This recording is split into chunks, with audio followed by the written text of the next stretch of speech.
Hai, ini Hard Reset dan hari ini saya akan menunjukkan trik performa dan baterai di Vivo V50.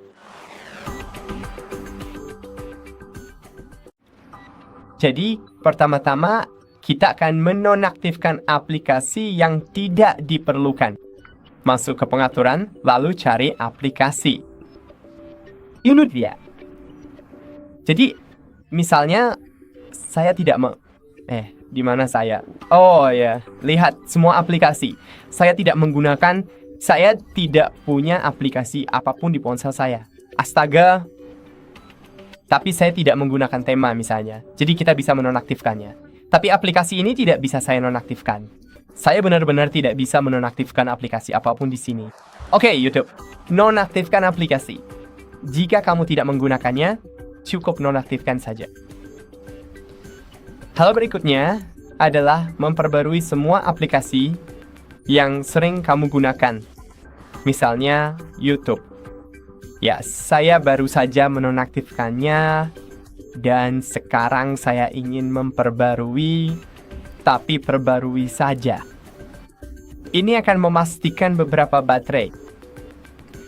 Langkah selanjutnya adalah membatasi proses latar belakang.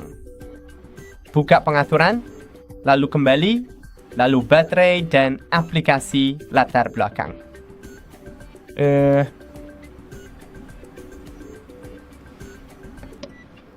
Oke, jadi Anda tinggal mematikan penghemat baterai. Saya tidak dapat menemukan opsi yang ingin saya gunakan, tetapi penghemat baterinya hampir sama. Dan di sini Anda akan melihat semua peringkat konsumsi daya yang terperinci. Anda dapat melihatnya berdasarkan sistem, aplikasi, dan juga ATC. Selanjutnya adalah menggunakan versi ringan untuk beberapa aplikasi tertentu. Misalnya, saat Anda membuka Facebook, Anda bisa menginstalnya, tapi apakah ada informasi berapa ukuran filenya?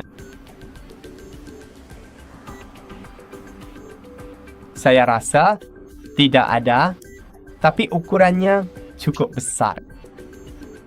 Aplikasinya berat, tapi sekarang di sini ada Facebook Lite dan ini. Oh ya, Facebook biasa berukuran 78 MB, sedangkan Facebook Lite hanya 6 MB. Jadi memang sangat berbeda. Untuk mengoptimalkan baterai, masuk ke pengaturan lalu ke baterai. Di sini, Anda bahkan bisa mengklik Super Battery Saver. Saya tidak akan mengkliknya sekarang, tapi fitur ini membatasi fungsi ponsel Anda dan menurunkan performanya. Hanya beberapa aplikasi yang tersedia setelah fitur ini diaktifkan, jadi itulah alasan saya tidak akan menyalakannya.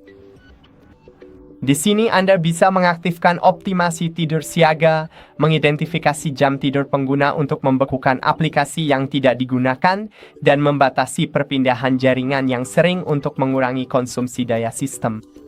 Jadi itu adalah opsi berikutnya yang saya pilih untuk diaktifkan. Ketika Anda tidak menggunakan Super Battery Saver, penghemat baterai biasa memang jauh lebih baik daripada tidak sama sekali, tapi itu membuat layar ponsel saya menjadi lebih gelap, dan saat ini saya benar-benar tidak perlu menghemat baterai. Jadi ketika Anda masuk ke kesehatan baterai dan pengisian daya, di sini Anda bisa melihat jumlah siklus penggunaan kapasitas baterai ponsel Anda, tanggal produksi baterai, dan tanggal awal penggunaan baterai. Tapi di sini kita punya fitur pengisian daya cepat. Adalah hal yang normal jika ponsel menjadi lebih hangat saat pengisian daya cepat, jadi harap perhatikan hal itu.